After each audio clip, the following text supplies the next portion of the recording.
capítulo 8. Libro de Romanos, capítulo 8. Gloria a Dios. Maravilloso es el Señor. La carta que escribió San Pablo a la iglesia que estaba en Roma. ¿Lo tienen? Yo doy lectura, hermanos, con la bendición del Padre, del Hijo y del Espíritu Santo. Versos 24 y 25. Porque en esperanza fuimos salvos, pero la esperanza que se ve no es esperanza, porque lo que alguno ve, ¿a qué esperarlo? Pero si esperamos lo que no vemos, con paciencia lo aguardamos. Hasta aquí la palabra del Señor. Padre, te damos gracias por tu misericordia, Señor. Te damos gracias por tu presencia que es real y te damos gracias por habernos traído con bien esta noche. Te pido que bendigas a tus hijos, a todo aquel que ha venido, Señor, con el deseo y el ánimo de escuchar tu palabra, con ese interés espiritual. Bendícele, dale un toque tuyo, Señor.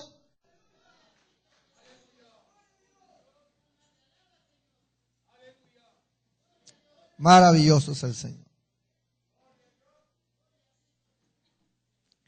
Quiero hablar acerca de la esperanza.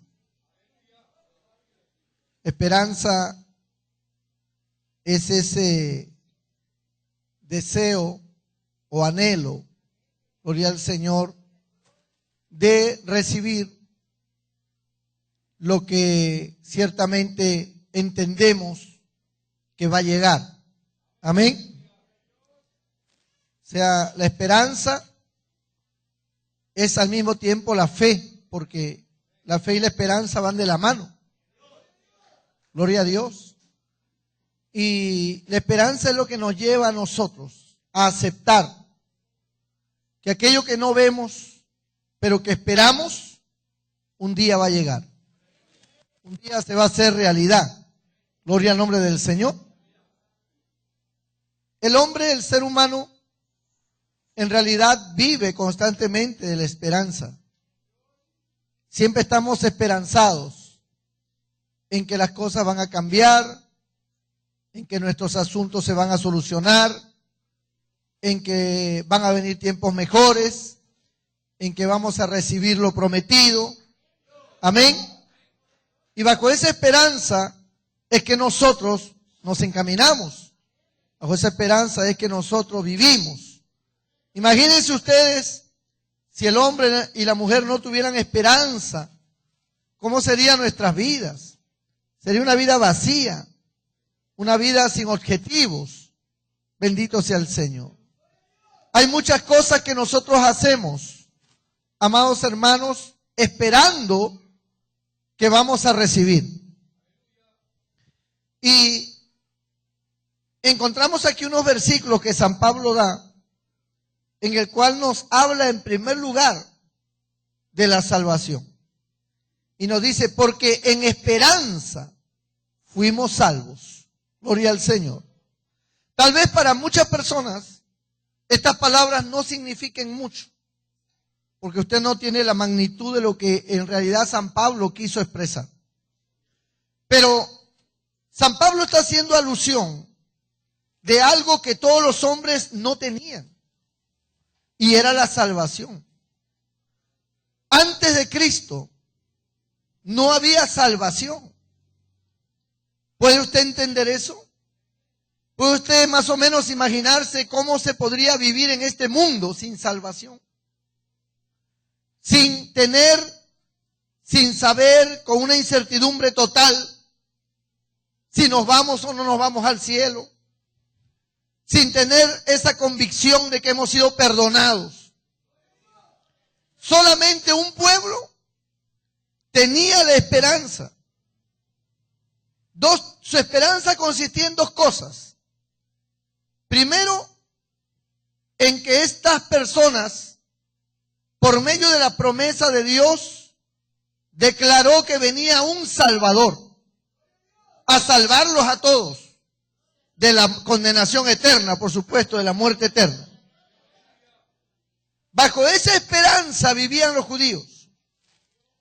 Pero también su esperanza se veía lograda cuando ellos llevaban un cordero al matadero, al holocausto, y se hacía el sacrificio para expiación de los pecados. ¿No? O sea, la esperanza era que si yo pecaba, yo tenía acceso a llevar uno de estos animales, presentarlo al sacerdote, sacrificarlo, y momentáneamente quedaba justificado. Amén. Hasta que nuevamente hiciera lo mismo y así me mantuviera hasta que yo me fuera a la presencia de Dios. Pero en realidad eso no era tan seguro. Porque imagínense ustedes un hombre que a lo mejor viajaba y de repente en otra ciudad pagana, de repente pecaba y no tenía acceso a ir al templo a hacer el sacrificio. ¿Cómo podía solucionar su problema? Su problema estaba limitado. La salvación que tenía estaba limitada. Estaba limitada a tener acceso al templo que quedaba en Jerusalén, a llevar el animal, gloria a Dios, para que fuera sacrificado. Pero lejos de su tierra, era realmente incierta su vida. No había esperanza para él, tenía que regresar a su tierra para hacer el sacrificio, ya que los únicos autorizados para realizar el sacrificio eran los sacerdotes. El hombre no podía hacer el sacrificio por sí mismo. El sacerdote tenía que realizarlo. Y si no estaba el sacerdote porque estaba en una ciudad pagana, ¿cómo lo hacía? ¿De qué manera? Bendito el nombre del Señor. Salomón, pensando en esto, Salomón cuando construyó el templo dijo: Señor, y cuando tu pueblo estuviere fuera de Jerusalén, fuera de esta ciudad, en otras ciudades paganas, vecinas, pero ellos extendiesen sus manos hacia aquí, hasta este lugar santo, decía él, y clamaren a ti, tú oirás desde los cielos. O sea, Salomón trató de unificar espiritualmente esa bendición de Dios para el hombre, aun cuando no estuviese en la ciudad. Y Dios prometió que sí lo iba a escuchar.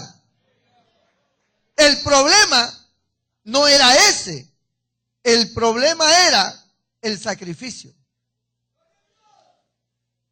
No se podía hacer en otra ciudad el sacrificio.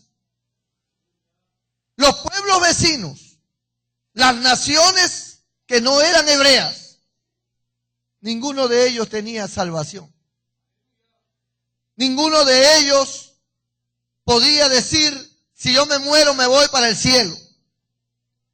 Todos esos hombres que morían perdidos, porque no tenían esperanza. El único pueblo que tenía esperanza de salvación era el pueblo hebreo. Era el pueblo hebreo, hermano. Ahora, el Mesías, el Cristo, el Hijo de Dios, era el Cordero de Dios que iba a quitar el pecado del mundo. El único que iba a proveer salvación. Era la única persona que el Padre autorizó. Las profecías declaraban: he aquí una virgen concebirá y dará a luz un hijo, cuyo nombre será Emmanuel, que significa Dios con nosotros. Y luego dice: y dará a luz un hijo, y le pondrá por nombre Jesús, porque él salvará a su pueblo de sus pecados. Amén. Él salvará a su pueblo. No dice que a todos los pueblos, sino a su pueblo. ¿Cuál era el pueblo de Jesús? El pueblo judío. Ese era su pueblo. Él salvará a su pueblo de sus pecados. O sea, Él no vino a salvar a todos, sino a su pueblo. Pero la Escritura dice En San Juan 1:12, a lo suyo vino, es decir, a su pueblo, al pueblo judío. Y los suyos, su pueblo, no le recibió. Pero todo aquel que le recibió, aun cuando no pertenecían a su pueblo, el Señor le dio la potestad de ser llamado hijo de Dios. O sea, el Señor le dio acceso, gloria a Dios, a toda aquella gente que no era judía, para que tuvieran la bendición de alcanzar la salvación y las promesas, al igual como lo recibía un judío. Por la sencilla razón de que los judíos lo rechazaron. Como los judíos lo rechazaron, entonces el Señor le permitió a todos los que no eran judíos a tener acceso a esta salvación tan grande. De las cuales nosotros, que no somos judíos, ¿hay alguno aquí que sea de raza judía o descendiente de judío? Levante la mano, ¿alguno que sea descendiente de judío? No hay, ¿no? Nosotros que no somos judíos, denominados por la Biblia como gentiles, así se denominaba todo aquel que no era judío. Nosotros vivíamos sin salvación, hermano. Nosotros no teníamos salvación. Nosotros no éramos salvos. Antes que llegara la palabra de Dios a este país, antes que llegara el evangelio a este país, que lo trajeron los españoles, fue lo único bueno que trajeron. Este evangelio no lo conocía la raza peruana. Los incas desconocían totalmente de Cristo. La gente desconocía. Aun cuando los españoles ingresaron al Perú y comenzaron a predicar, su predicación era muy lenta. Y su predicación no tenía el avivamiento y el poder del Espíritu Santo de Dios. Fueron hombres que llegaron al Perú, como un tal Pensotti. Pensotti fue un pastor, un evangelista pentecostal norteamericano que llegó al Perú y se internó en la zona de la serranía del Perú, donde la gente apedreaba a los que predicaban el evangelio. No podían ver a los evangélicos. Estamos hablando de muchos años atrás, donde la religión tradicional imperaba. Y el verdadero cristianismo, la verdadera palabra de Dios no se permitía. Pero este hombre llegó y tuvo un respaldo tremendo de Dios y el Espíritu Santo estaba sobre él. De tal manera que su predicación era una predicación ungida. Mucha gente se convirtió al cristianismo.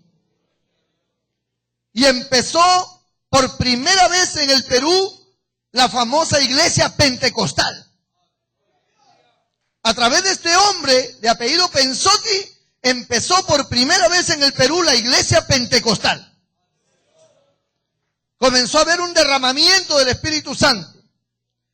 Y esta obra comenzó a extenderse desde la sierra del Perú, de todo lo que era el callejón de Huaylas, toda la zona de Ancash, comenzó a extenderse por todo el territorio peruano.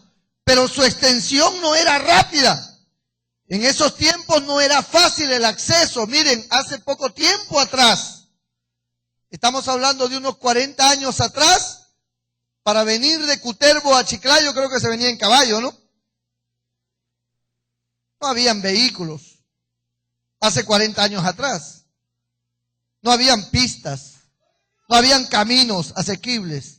Había que cruzar todos esos cerros para salir de un pueblo de allá de la serranía de Cajamarca y llegar aquí. Había que durar una semana, 15 días, a caballo, en mula, etc. En esos tiempos, un misionero para trasladarse de un lugar a otro, eso demoraba mucho tiempo. Por lo tanto, la predicación del evangelio era una predicación, gloria al Señor, que tenía efecto pero era un efecto no rápido, no era un efecto global, sino parcial. En el pueblo que se llegaba, pues Dios trataba con la gente, pero demoraba mucho por el viaje accidentado que había. No es como ahora ya por la radio, por la televisión, sale la palabra del Señor. Amén. Por internet, ya todo está globalizado. Podemos hablar y ver la cara de alguien que está en Rusia y no hay ningún problema. Vía internet podemos contemplar el mundo entero, cada rincón del mundo entramos. Ingresamos, tenemos acceso a todos los mecanismos que el mundo ofrece. Están accesibles ahora con solo apretar un botón, con solo marcar el nombre, aparece enseguida lo que buscamos y aparece toda una lista y aparecen todo lo que nosotros queremos en cualquier parte del mundo. Ya no se necesita ni siquiera viajar para hacer operaciones financieras. Simplemente se pasa una tarjeta de crédito y usted tiene acceso a lo que quiera, compra, vende, hace proyectos, recibe proyectos. Es tremendo. Eso es ahora, pero antiguamente no. Entonces, el pueblo peruano era un pueblo sin salvación. Era un pueblo que no conocía la doctrina de la salvación. Aún cuando la Iglesia Católica imperaba ya, el pueblo no conocía el mensaje de salvación porque las misas se daban en latín, en el idioma que los españoles daban en la misa, porque ellos entendían, de acuerdo a uno de los papas que estableció esto, entendían que al pueblo no se le podía dar a conocer la Biblia porque el pueblo no estaba capacitado para entender las Escrituras, que solamente la podían entender los sacerdotes y la gente que estaba enclaustrada dentro de los conventos. Eran las únicas personas a quien se les permitía y solamente tenían acceso cuando llegaban a un nivel que ellos entendían, ya estaban en la capacidad de poder ir, abrir la Biblia y comprenderla de acuerdo a como ellos le enseñaban también, no conforme al criterio que pudiera tener la persona. La Biblia era considerada un libro tan sagrado que cualquiera no lo podía leer. Eso fue lo que se inculcó. Gloria al nombre del Señor. Pero ¿qué pasa?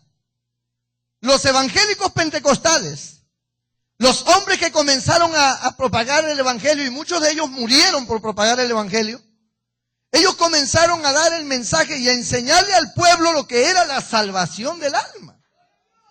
Porque el pueblo ignoraba qué cosa era la salvación del alma. ¿Cómo se recibía la salvación? ¿Cómo podemos estar seguros que somos salvos? ¿Cómo tenemos seguridad de que tenemos acceso al cielo y que nuestros nombres están inscritos en el libro de la vida allá en el cielo?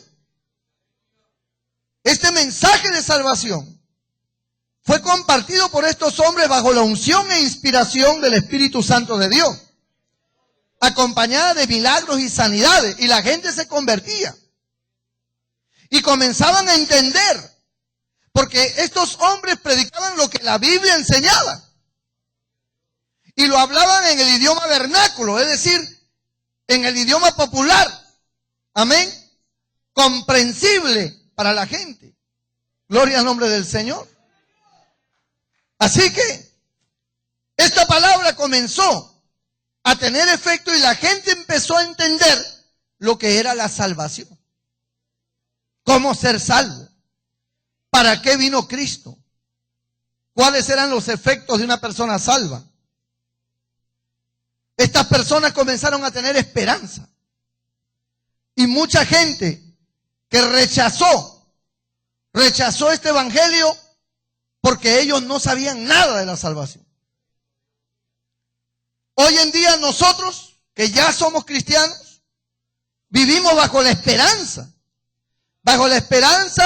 de que aquello que nosotros esperábamos, amén, de parte de Cristo ya se ha cumplido en nosotros. Ya somos salvos. Dios ha salvado nuestra alma, ha perdonado nuestros pecados. Yo no sé aquí cuántos sienten que Dios les ha perdonado sus pecados. Gloria a Dios. Eso es lo que Pablo trata de decir aquí. Pero si esperamos porque en esperanza fuimos salvos, dice. Pero la esperanza que se ve no es esperanza. Porque lo que alguno ve, hay que esperarlo. Esperamos lo que no vemos. Esperamos lo que no podemos tocar. Lo que no ha llegado. Por eso, esa fe de esperar lo que no vemos, esa esperanza, es la que nos motiva a nosotros a sobreponernos ante cualquier situación y condición, porque sabemos que un día llegará lo que tanto esperamos. Así que la salvación del alma ha sido algo de lo más extraordinario que le puede haber pasado a la humanidad. Una humanidad perdida, una humanidad sin esperanza de salvación, encuentra ahora por medio de Cristo el único camino, como lo dice San Pablo escribiéndole a Timoteo, 1 Timoteo 2:5, porque hay un solo Dios y un solo mediador entre Dios y los hombres, Jesucristo hombre. Este mediador que es Cristo es el único que provee la salvación. No hay otra manera. No es por buenas obras. La gente cree que se salva por buenas obras. No es por buenas obras. Las buenas obras tienen recompensa. Así lo haga un ateo. Dios ha establecido en el universo. Está ya establecido. Es una ley espiritual. Que toda persona recibe recompensa de lo que hace, sea bueno o sea malo. Hay una consecuencia de su acción. La persona puede ser muy bondadosa, porque bueno solamente hay uno, nuestro Padre Celestial. Amén. Cuando hablamos de bueno, estamos hablando de la naturaleza. La naturaleza. Dios es el único que tiene una naturaleza buena. Amén, hermano. Yo puedo decir, este púlpito es un buen púlpito siempre y cuando la madera sea buena. Pero si es construido con una madera barata o de cajón, el púlpito puede ser muy bonito, pero no es bueno, no es de calidad. Porque la esencia, la naturaleza de su madera es mala. ¿Entienden eso?